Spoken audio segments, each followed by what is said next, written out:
10 months into the COVID-19 pandemic, and for Ontario and Quebec, their second lockdown as cases continue to rise, not just there, but right across the country. A vaccine was supposed to bring this to an end, but the rollout's been hampered, and political leaders are pointing the finger of blame at each other. Hello and welcome to the Unpublished Cafe. I'm Ed Hand.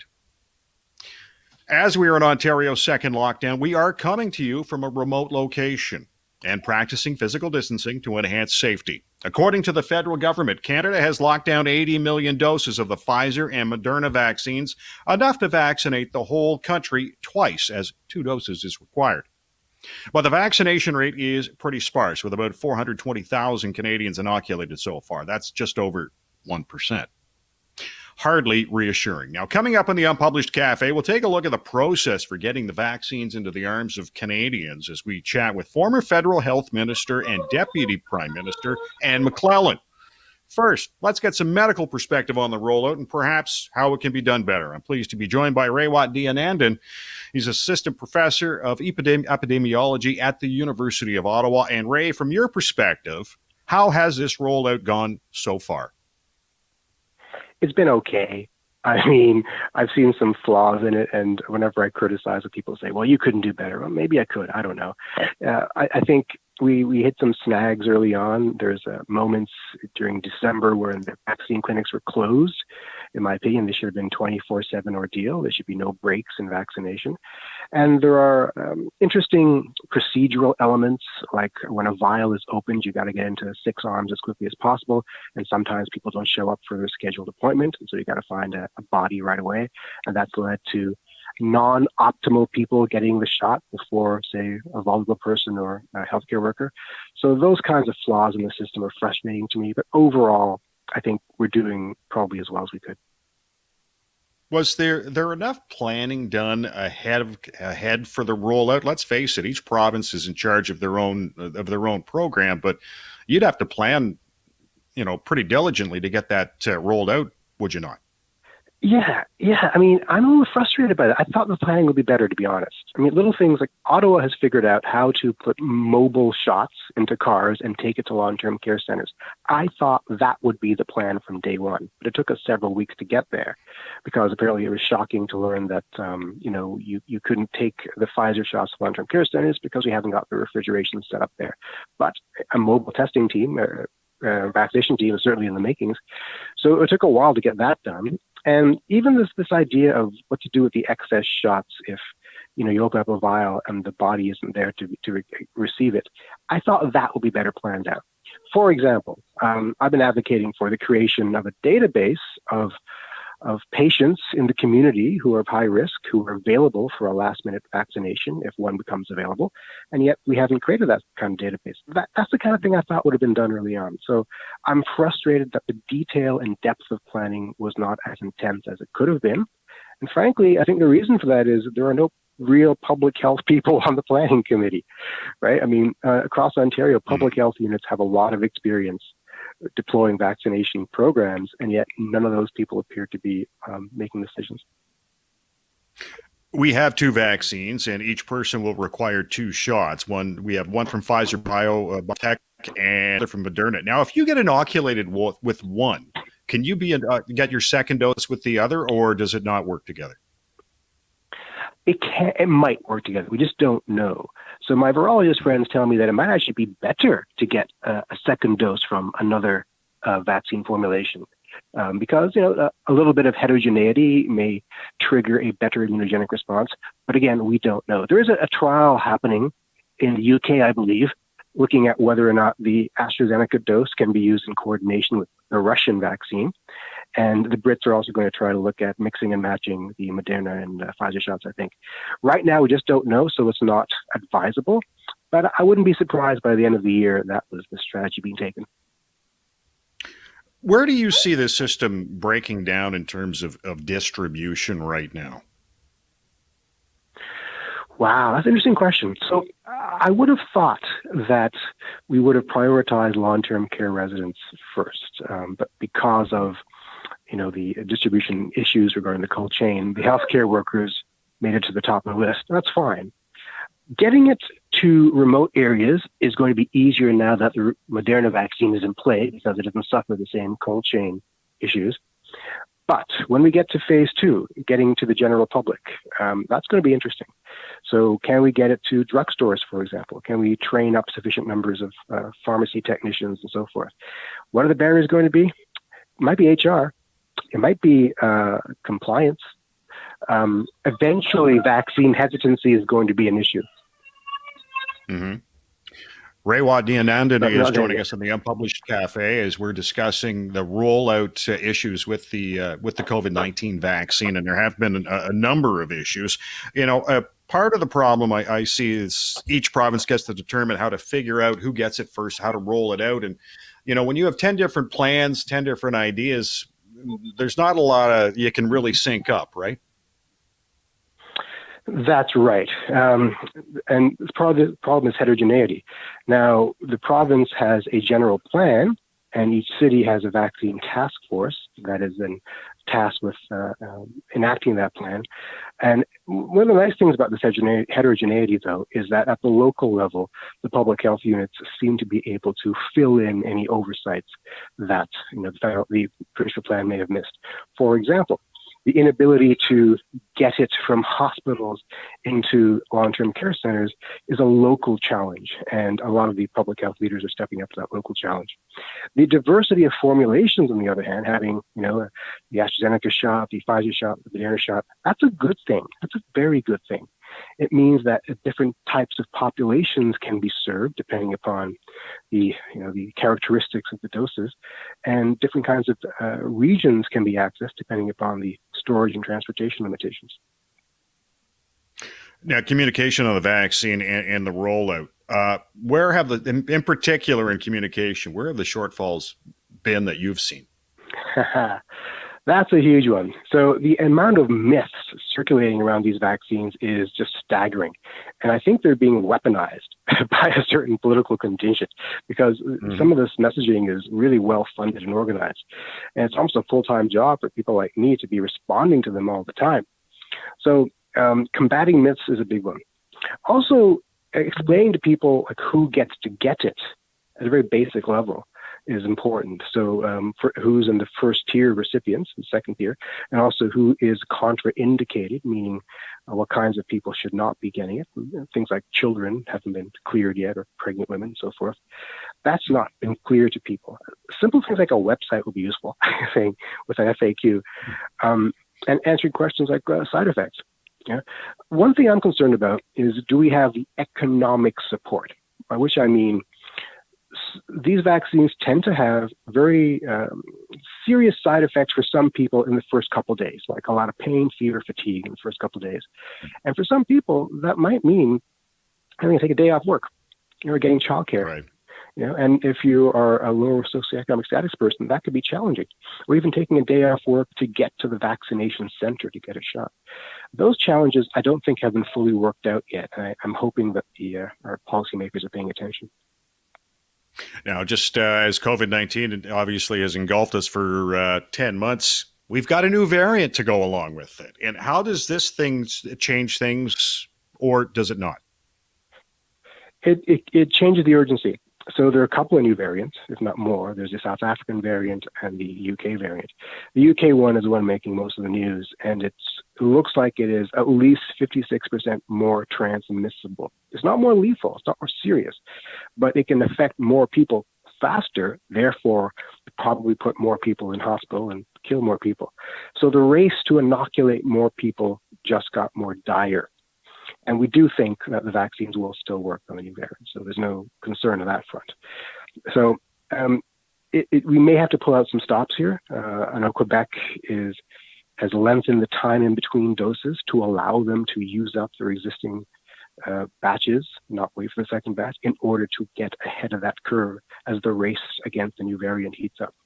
It also means we have to focus on mitigating transmission more, because the more we stop the spread, the slower the new variant takes root in our population, and the fewer opportunities the virus has to mutate further. So the stakes got higher. I'm kind of curious. We've got the UK variant, the South African variant, and Are they created or products of the environment, or is it just where they happen to develop? Good question. The way evolution works is mutations happen all the time, but occasionally a beneficial mutation arises, beneficial to the virus, and that's the one that outcompetes the other ones. Now, we think that these variants arose in one or two people. So one or two people were sick for a very long time, maybe had a variety of other comorbidities that allowed new environments to be amenable to these variants taking hold. And once the dominance of these new variants were established in these couple of hosts, then it spread from there. So the question is, were these regions, geographical regions, more amenable to these variants?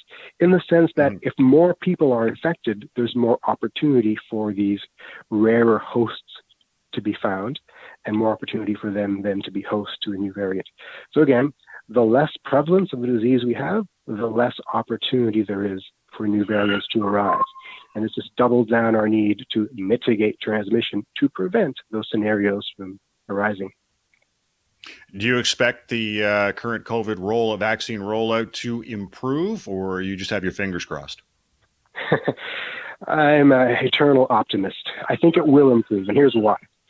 Right now, the rate limiting step is supply, and we can't get enough doses. But manufacturing is ramping up at a phenomenal rate. And Dr. Fauci has simply said that we're going to be inundated with doses very, very soon. At least the U.S. will, which probably means we will too. So by the spring, we're going to have millions of doses available. Now, is the spring soon enough? Not soon enough for me, but that's when we're going to have it. By the end of this year, we're going to have a lot of doses of a lot of different vaccines. So we got to hang tight. This is not going to be a years-long endeavor. It's going to be a year-long endeavor, at least the crisis mode. Ray, I want to thank you for joining us. Thank you. Ray Watt-Dianandan is Assistant Professor of Epidemiology at U Ottawa, and that leads to our unpublished .vote question.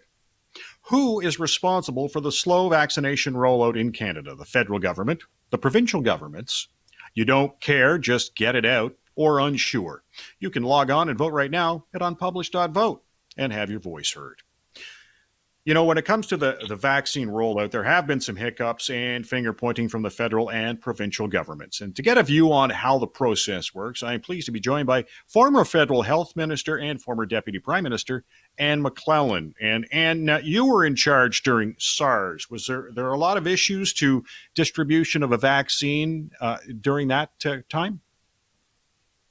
No, actually, Ed, there were none because there was not a vaccine ever developed for SARS. In fact, a number of researchers around the world, including one here at the University of Alberta, recent Nobel Prize winner Michael Houghton, was very close to developing a vaccine for SARS. But the disease itself actually burnt itself out so that there is no SARS really in the world today. So we did not have to deal with the issue of a vaccine. Now, we look at the situation right now. We have two vaccines. Canada has committed to $80 million in doses. But, obviously distribution is a problem right across the country. Can you walk us through the process from procurement to distribution? Actually, I will try, Ed, although, as I've said, okay, that was not part of our experience with SARS. But obviously, the Government of Canada is responsible for procurement of vaccines. They are the federal regulator. Within Health Canada, there is the regulator, and we have seen Dr. Sharma and others who are leading the regulatory process. These vaccines go through the federal regulator to ensure efficacy and safety. And that is a rigorous process, and it must be, especially in the context of this particular situation, COVID-19, where so many people globally have expressed a concern that the vaccines have been created more quickly than usual. And that is true. This is a remarkable feat of science to see as many potential vaccines coming to market, as we've seen, in really obviously less than a year. So the federal regulator will approve a vaccine, but in terms of the actual procurement of the doses, that is up to the Government of Canada, Minister Anand's department. And what you've seen is her talking about the process, the negotiations which she and her people have been going through. People need to understand this is highly competitive. Everybody wants a vaccine or more than one. And in fact, the Government of Canada has contracts with 7, I believe, potential vaccine manufacturers, 2 of which have been approved. Hopefully AstraZeneca gets approved by the federal regulator very quickly. So procurement, tough job. You're out there competing with other nations, every other nation literally, for some part of these companies' manufactured doses. So once those contracts are signed, then, the contracts were signed before the actual regulatory approval. You get the approval, then you begin the discussions as to what comes into the country when. And Major General Fortin is really in charge of that process, where the vaccine doses arrive in Canada, how they get to Canada, and then how they and where they go in the provinces. And then once they reach the provinces, each province will have its own distribution process. And the bigger the province, the more complicated the process. And the more distribution points you're going to have, and so on. So that's basically the process. It's a complicated process. Right. You've got a lot of moving pieces. You're dealing with manufacturers offshore. You're dealing with a globally competitive marketplace where everybody's got their elbows up.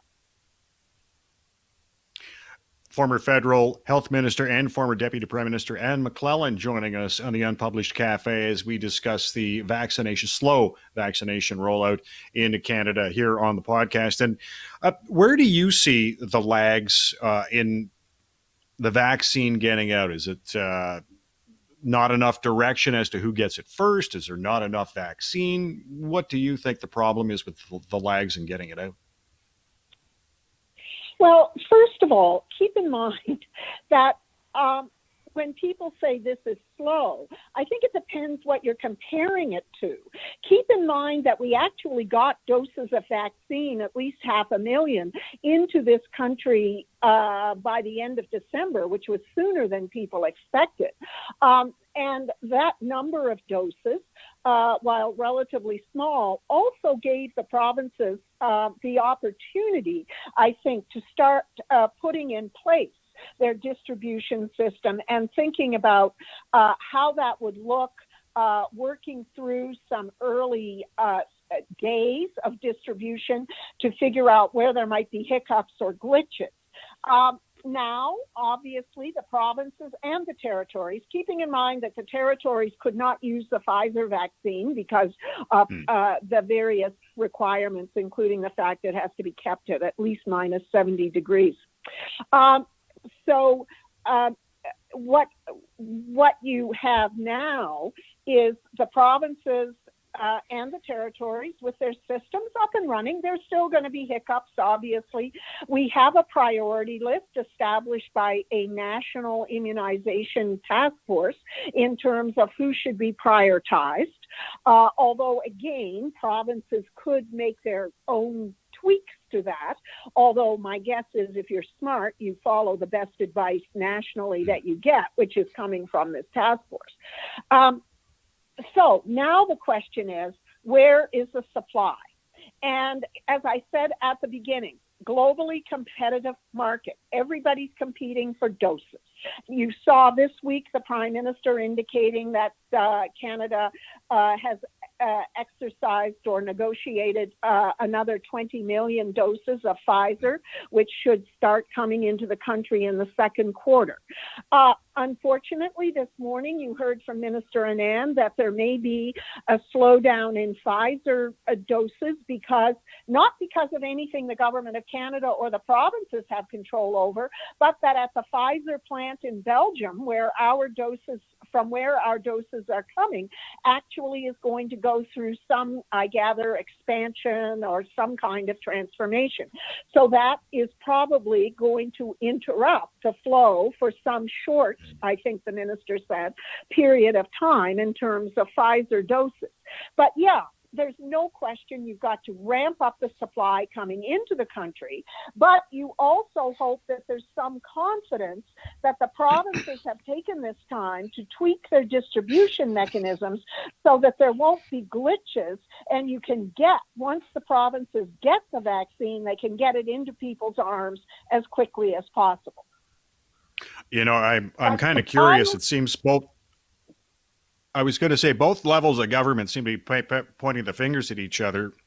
The federal government complaining about the low vaccination rate, and yet the provinces are complaining that they don't have enough vaccine, even though they haven't actually injected the vaccine into arms. Where does the truth lie in this, or is this just playing politics? Well, I think nobody should be playing the blame game here. This is, I think, much too important. This is about Canadians' health and safety. Everybody at every level of government is working as hard as they can, as conscientiously as they can.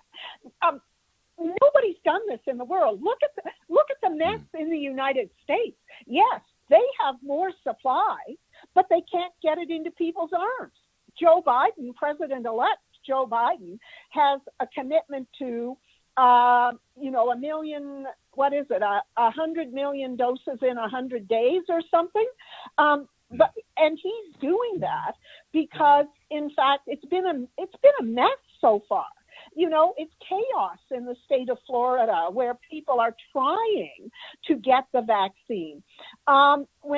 And that was described as chaos by the New York Times, not by me. And that was, I think, in their Sunday newspaper.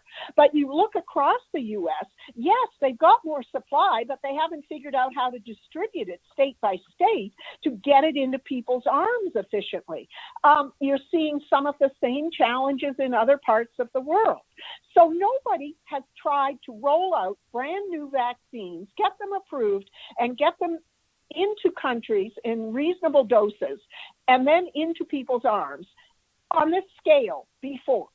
So people need to keep that in mind. All levels of government need to realize the challenge that they are facing, stop any blame game or finger pointing, and say, okay, we all want as many doses as possible administered as quickly and efficiently as possible, but we know this is a global competition, unfortunately, and this will take time. We do have to be patient.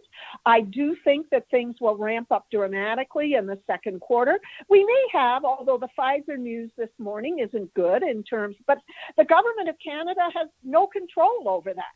That's a decision by the manufacturer. That might speak to the fact that going forward, and the government of Canada is doing this, we need our own manufacturing capacity in Canada.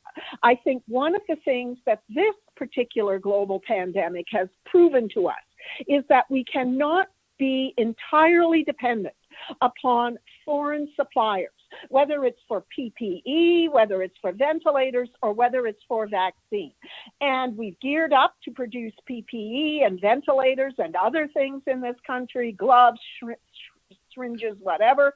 But we really do need to have domestic vaccine capacity so that we're not beholden, in a sense, to negotiations offshore in other countries where, for example, in the U.S., the discussion around they're going to serve their own citizens first, and all of that. We need to be able to do better than that as Canadians, which is why the government of Canada has put substantial investment into at least 2 facilities, one in Saskatchewan, one in Quebec outside Montreal, to really start producing for the future vaccines hopefully developed here in Canada that can be manufactured in Canada. But that's not going to help us in the next 6 months. No. Do you think a national vaccination program might have helped with some of the hiccups we're dealing with now?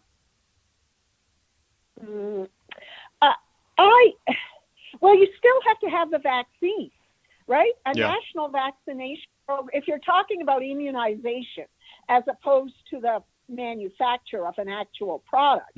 Immunization, there are national immunization strategies, certainly around influenza, measles, other things. They are rolled out in the provinces, and the provinces have a great deal of experience with immunizing kids in schools for measles, for other tuberculosis, although fortunately in this country, while it remains, it's not the problem it was when I was a kid in school. And we don't need to go there. No worry. But I think we do need a vaccination strategy in the sense of we need to understand, we need to encourage our own homegrown scientists and researchers to develop vaccines, and then we need to have companies in this country that manufacture those vaccines. And then obviously, as disease develops, whatever kind, vaccines are developed, and provinces purchase what they think they need and have a strategy to get them out into people's arms. I mean, we're used to immunization. Every year, millions of people in this country are vaccinated for influenza. And, there are vaccinations for shingles, for pneumonia. If you're of a certain age, you're very familiar with those programs and strategies. Anne, I want to thank you for joining us. It is my pleasure. And let us all stay safe and be well. Anne McClellan is the former federal health minister and former deputy prime minister. And that leads to our unpublished .vote question. Who is responsible for the slow vaccination rollout in Canada? The federal government, the provinces, you don't care, just get it out, or unsure? You can log on and vote right now at unpublished.vote. I want to thank our guest today, Rewa Dianandan, assistant professor of epidemiology at the University of Ottawa, and Anne McClellan, former health minister and former deputy prime minister, and she was in charge of the health department during the SARS crisis. And I want to thank you for listening to the Unpublished Cafe. Stay safe. I'm Ed Hand.